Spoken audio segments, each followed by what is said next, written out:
How's it going, guys? Still Chicago Blackhawks Central here. I was gonna wrap up this game, Hawks and Canucks. Super late game tonight. Uh, 9 p.m. puck drop start time, and it is currently 11:42. So, quite the game. Weirdest shutout loss ever. Uh, just the weirdest penalties, but what can you expect from the lineup right now? But I'm gonna get into the numbers first off, but I'm gonna roll this really quick.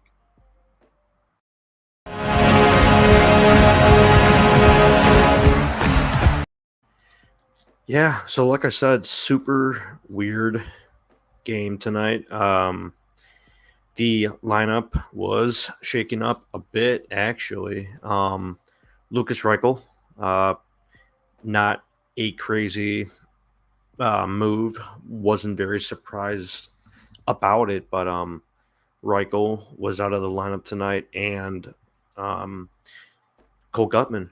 But let me run through the lines tonight for the 2-zip loss to the Canucks.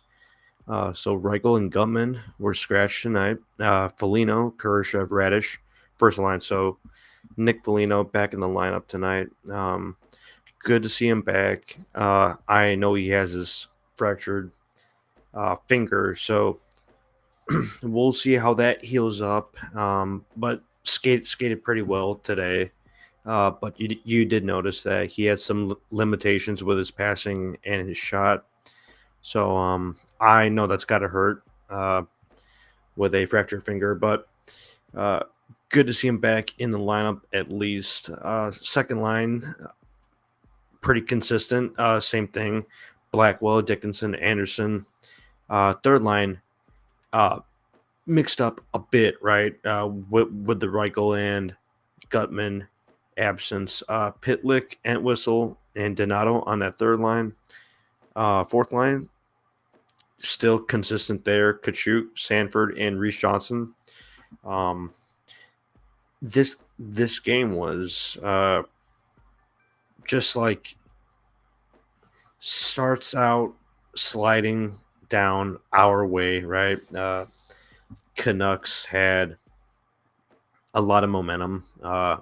They were pushing the puck. Just the flow of the offense was it's unreal, and that's what you expect from a team that's at the top of the league, right? In points and just an offensive juggernaut with Quinn Hughes there, Pedersen, and just all the role players.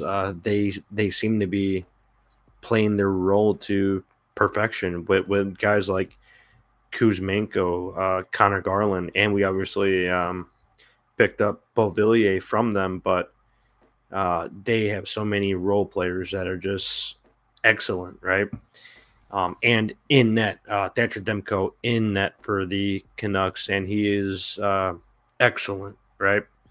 Looking at the decor tonight, Vlasic, Jones, Korchinski, Megna, Phillips, and Crevier, and I believe like uh, before the first half of the first period, right? So around the 10-minute mark, they swapped Korchinski with Crevier and Phillips with Magna due to the two goals in the first there.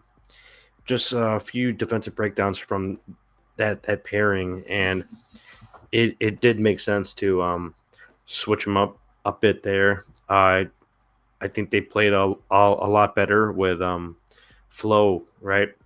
With Phillips, Magna, Korch, and Crevier, and Mrazek in net. Thought Mrazek had a good game. Um, the Quinn Hughes goal, so that's the second goal. Um, just, just put it right over his shoulder, kind of like Bedard, like right where he just sneaks that little snapshot right over the shoulder of Mrazek. So not much he could do on that shot, but great goal from him. But I'll get into the scoring after the stats because I do want to run through the numbers here. And let me run through the game stats. Yeah, so shots on goal. Um, Pretty even throughout the whole game, really. Hawks had their chances, just couldn't capitalize on it. But special teams definitely came into play here. Um, Shots on goal, 29 for the Canucks, 31 for the Hawks. So you lose 2-0, and a few more shots, more than the Canucks, but just finishing those passes, right? And there were a lot of high danger chances that could have easily gone in. But credit to Demko also. Some really great saves from him up close. Taylor Radish had a few good chances, but he just can't seem to bury anything right now, and it's not entirely his fault, right? But he's trying to make stuff happen, and just didn't go our way. Even though, if you look at the numbers, maybe it should have, right? But face-off percentage, 55.3% for the Hawks. So we're in that 50% area now that it's becoming a little more consistent. So it's nice to see that we're more successful at the faceoff dot. But 44.7% for the Canucks.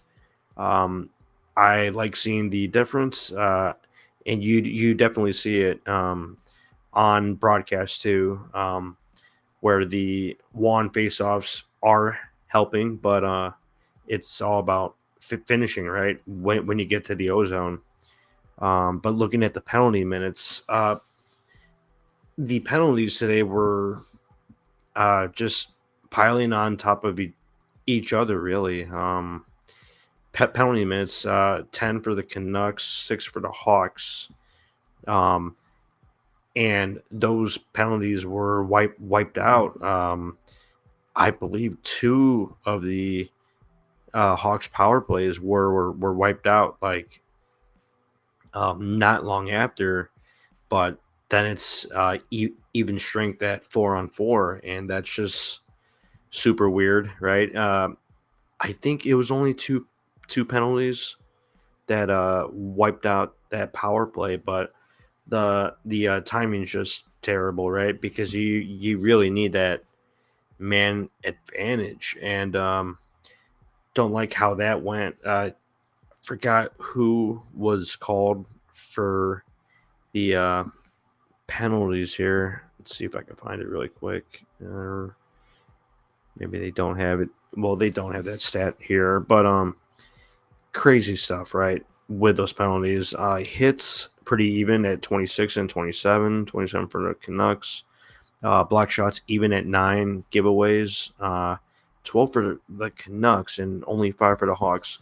So very surprising there still. Takeaways, 8 for the Canucks, 4 for the Hawks. So you see where that skill difference that really shows up, right? The Canucks are just super skilled, and we're trying to keep our game simple, right? And that leads to weird plays like that first goal. Let's see if I can find the stat on that goal just to make sure. But only 2 goals tonight, right, for the Canucks. So not a lot of action, you know, in the net. But let's see here. Yeah, so both were in that first period. Less than like 6-7 minutes between each other. But Hawks legend Pius Suter, he gets his 9th goal of the season, assisted by Kuzmenko. But that was about a minute 47 into the game, so you hate seeing that, right? Just a backbreaker, right? Those goals that are less than 2 minutes into the game, but Kuzmenko wraps around the Hawks net and does like a spin, throws it cross crease, and Pius Suter just he somehow fits it in. There was a lot of traffic in front of the net too, but just seeing that spin pass from Kuzmenko, and it somehow made it over to Suter on the right circle. He fit it in there, so that's credit to Suter. Decent play from both guys there. Unfortunate, a bit of a breakdown in front of the net too, right? But Quinn Hughes, that second goal that I was talking about, that's his 12th goal of the season, and that was 6 minutes and 40 seconds into that first period there. Makes the game 2-0, but he just roofs it above the shoulder of Mrazek there, believe his right shoulder. So he really snuck it in, picked his corner, picked the pocket, right? Top corner. But that was an awesome shot from him, and un- unfortunate that the effort was all there tonight. A few good chances, high danger chances, right? But just couldn't bury anything.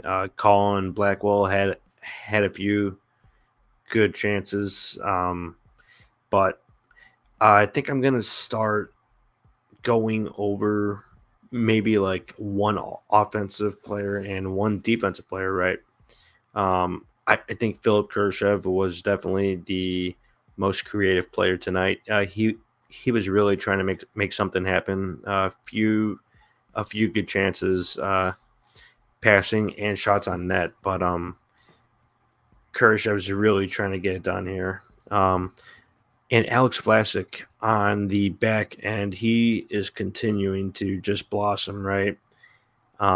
In his first full season, right, with the Hawks. Obviously, he had experience not last season, but the season before last season. So the 21 season, he had a few games at the end of the season there, and he got some experience. And it's awesome to see him go to the Ice Hogs last year, and I knew that he would be a more of a defensive player, right? But just seeing him like blossom with Seth Jones on that right side, I think they play very, very well together. But his offensive game is also progressing, right? Not not putting up like numbers, because it's kind of hard to put up numbers right now. But just the way that he's skating, clearing pucks, in the corners, moving the puck, right, skating the puck coast to coast. Sometimes, I think he has like the most breakaways this season for the Hawks. At least it seems like, right. He just finds a way to move the puck, either by passing it or he's going to carry it. But he's a super impressive player, and I cannot wait to just get that contract locked up for him. Right. He is going to be awesome for years to come for the Hawks, and you should really keep an eye on Alex Vlasic in the near future here, right? Because he's playing some really, really good hockey right now. So shout out to Alex Vlasic. But let's see if there were any nuggets dropped post game here.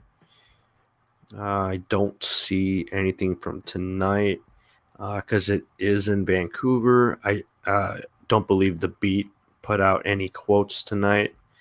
But that pretty much wraps up Hawks and Canucks tonight on this Monday night here.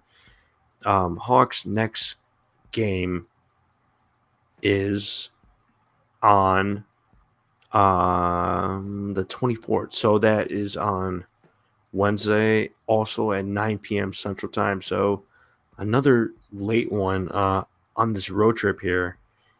Game after that's Edmonton Oilers, 8 p.m. and then Calgary Flames at 9 p.m. also. So a few super late games here. So super late recaps, right? But if you couldn't catch the game tonight, then just listen in tomorrow, and it should be good to keep you up to date. But super late games here this week and going into next week. But we'll see with news, with some quotes, hopefully in the near future with some injuries. Don't have any updates right now on anything else on the injury front, but we'll see if anything comes out by Wednesday. So we will be back then, and I'll try to get some prospect news later this week, get some help with that, and we'll see you Wednesday night, post game for Hawks and Seattle Kraken.